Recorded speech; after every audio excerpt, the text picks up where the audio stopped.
আসসালামু আলাইকুম। আজকে আমরা একটি কামিজের শুরু থেকে শেষ অবধি সম্পূর্ণ কামিজ কিভাবে তৈরি করতে হয় সেটি দেখব। এই কামিজটি আপনারা দেখতেছেন, এই কামিজটি আমি কাটিং থেকে শুরু করে একেবারে সেলাই পর্যন্ত সম্পূর্ণ ভিডিওটি আপনারা মনোযোগ দিয়ে দেখলে শিখতে পারবেন ইনশাল্লাহ, আশা করি।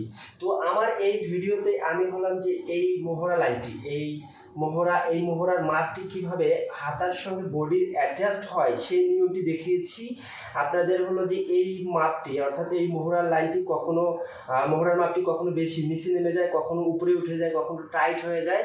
আসলে বডির মাপ অনুযায়ী আপনাদের এই মোহরার মাপটি একুরেট করার জন্য আমি একটি সূত্র দিয়েছি। তবে আপনারা এইভাবে জয়েন দিয়ে কাটবেন সেই নিয়মটি আমি দেখিয়েছি। এখানে দেখেন হাতায় আমার জয়েন রয়েছে। আপনারা এরকম ভিডিও পেতে অবশ্যই আমাদের চ্যানেলটিকে সাবস্ক্রাইব করে রাখবেন এবং লাইক দিতে ভুলবেন না। তো চলুন আমরা শুরু করে দিই আজকের এই ক্লাসটি।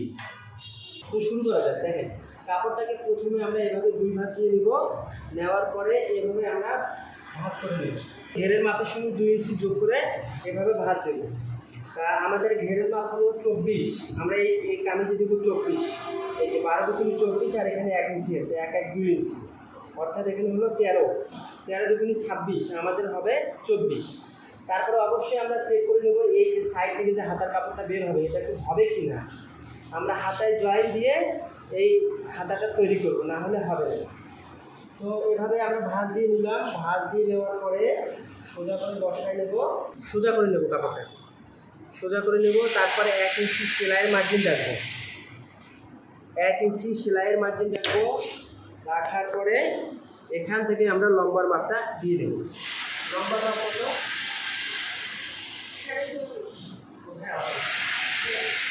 লম্বার মাপ হবে আমাদের 42 ইঞ্চি আর 1/2 ইঞ্চি সেলাইয়ের জন্য মার্জিন 42.5।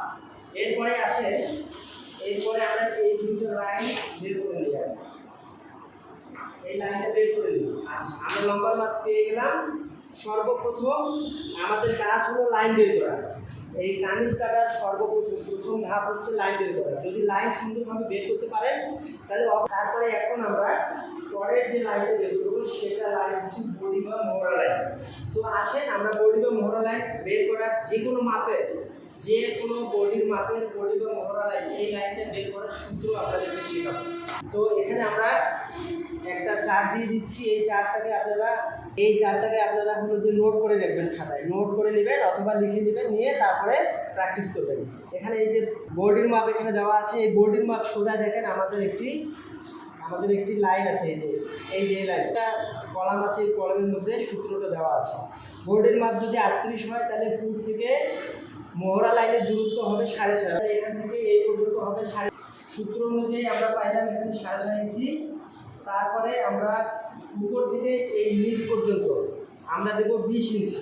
এটা আপনাদের রুচি অনুযায়ী করে নেবেন, অথবা আমাদের একটা বেসিক মাপ দেওয়া আছে পুট থেকে হিপ লাইনের দূরত্ব। এই কলামটা ফলো করলে আপনারা আশা করি পারবেন।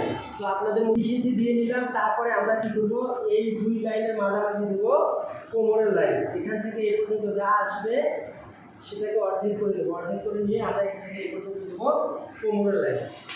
তো কোমরের লাইন আমরা দিয়ে নিলাম। দেখেন লাইনগুলো বের করা শেষ। এখন আপনার লাইনগুলো টেনে সোজা এবং ঘেরের মাপ, পুট এবং ঘেরের মাপ যা থাকবে তার অর্ধেক দিব। কোমর হিপ, এই তিনটাতে আমরা বডি কোমর হিপের মাপ যা থাকবে সেটাকে 4 দিয়ে ভাগ করে 1 ভাগ এখানে বসাই নেব। তো পুটের মাপ 12.5, অর্ধেক দেবো আমরা 6 ইঞ্চি 2 সুতা আর 1/2 ইঞ্চি সেলাই মার্জিন। বডির মাপ 38, 9.5 হবে। 38কে 4 দিয়ে ভাগ করলে 9.5 হয়।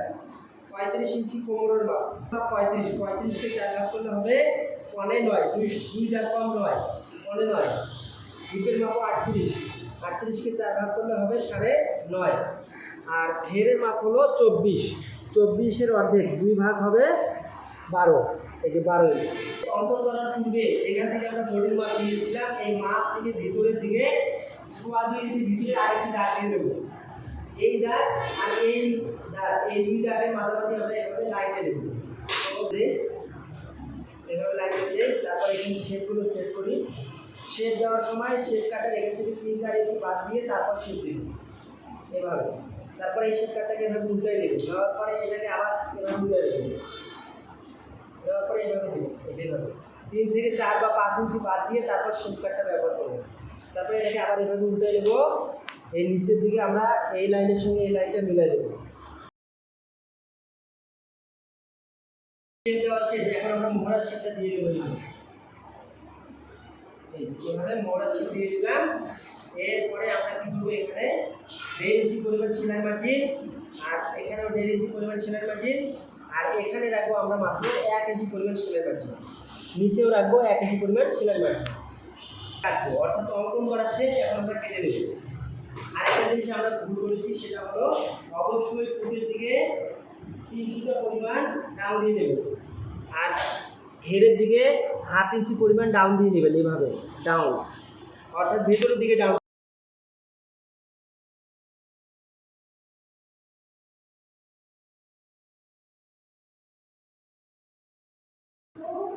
অর্থাৎ সামনের দিকে, এই পাটটাকে আমরা করবো সামনের অংশ, সামনের দিকে এভাবে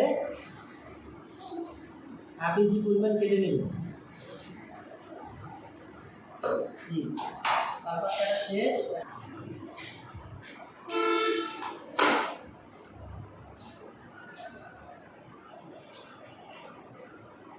সব থেকে চওড়া দিকটা উপরের দিকে রাখি।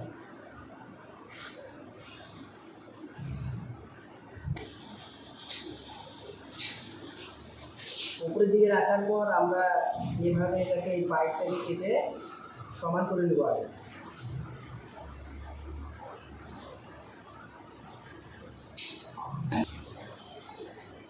এটাকে এভাবে সোজা করে নেব।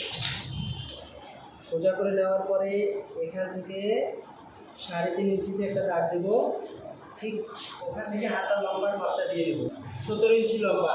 এখানে 1/2 ইঞ্চি সেলাই মার্জিন আছে, তো আমরা এখান থেকে 17.5 দিব, 1/2 ইঞ্চি বেশি করে দেবো, 17.5 নেওয়ার পরে আমরা লাইনটা তুলি, আর 1 ইঞ্চি সেলাই মার্জিন। আর এখান থেকে আমরা 3.5 ইঞ্চি দিয়ে নিয়েছিলাম, 3.5 ইঞ্চিতে সোজা লাইন।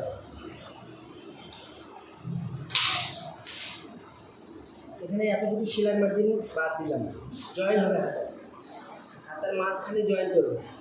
তারপরে আমরা বডিতে যত দিছি তার চেয়ে একটা জিনিস ভালো করে লক্ষ্য করেন, এখান থেকে এই পর্যন্ত যতটুকু আমরা দিছি, এখান থেকে এই পর্যন্ত, তার চেয়ে এখানে আমরা 1/2 ইঞ্চি বেশি দেব। আমরা দিয়েছিলাম সূত্র অনুযায়ী 6.5, আর এখান থেকে এটা দেবো আমরা 7 দিলাম, আর এইটুকু আমাদের সেলাই মার্জিন 7 দিলাম, আর হাতার মুখে হবে 5.5। এখন আমরা এখান থেকে এই পর্যন্ত এটাকে শেপ কাট দিয়ে মিলাই দেবো, আর এই শেপটাকে এভাবে ধরে ধীরে ধীরে এইভাবে। তো শেষ, এখন আমরা কেটে দেবো।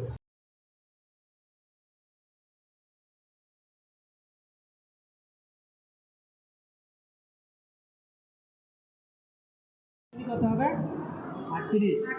আবার মেপে নেব, সেলাই দেওয়ার আগে আবার মেপে নেব। 17.5 দুগুণ করতে হবে 35। শুরু করছো 35, তারপরে 19 দুগুণে 38, তাই না? এখন আমরা শুরু করে দিলাম কামিজ সেলাই। হ্যাঁ,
আলাদা সংসার করুক, সমস্যা ডিভোর্স দিয়ে আলাদা করুক, বউ থাকা অবস্থায় আরেকজনকে নিয়ে যাওয়া তো অন্যায়।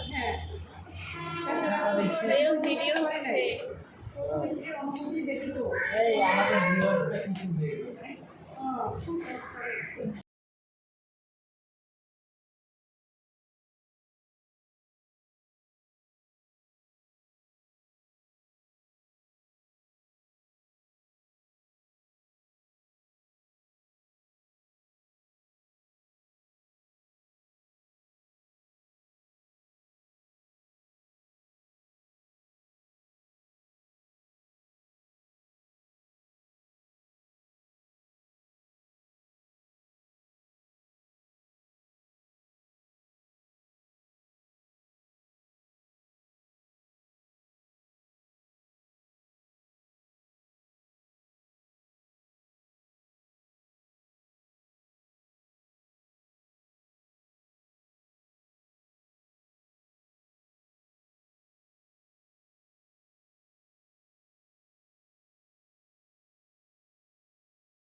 উজ্জ্বল করে দেখেন, এটা কিন্তু আলাদা সিস্টেম। হ্যাঁ, কামিজের এই যে এভাবে যাবে।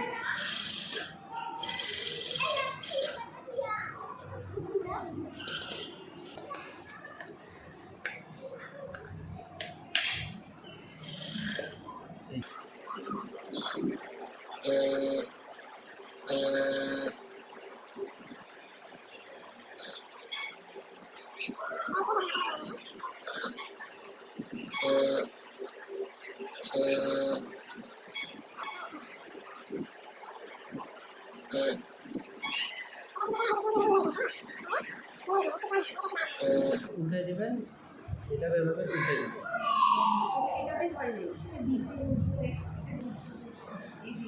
এই সেলাইটা, এই যে কাপড়টা আছে না, এটা সামনের অংশ না, দেখেন এটা সামনের অংশ না, এটা এই কাপড়টা যাবে পিছনের দিকে, এভাবে মোড়ায় যাবে। হ্যাঁ, এইভাবে এই যে পিছনের দিকে মোড়ায় যাবে। তারপরে এইটা নিয়ে এখানে বসায় দিতে হবে, যে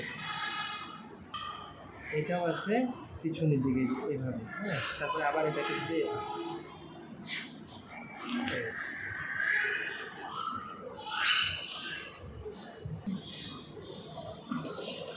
পরেরটাতে আবার দেখাবো।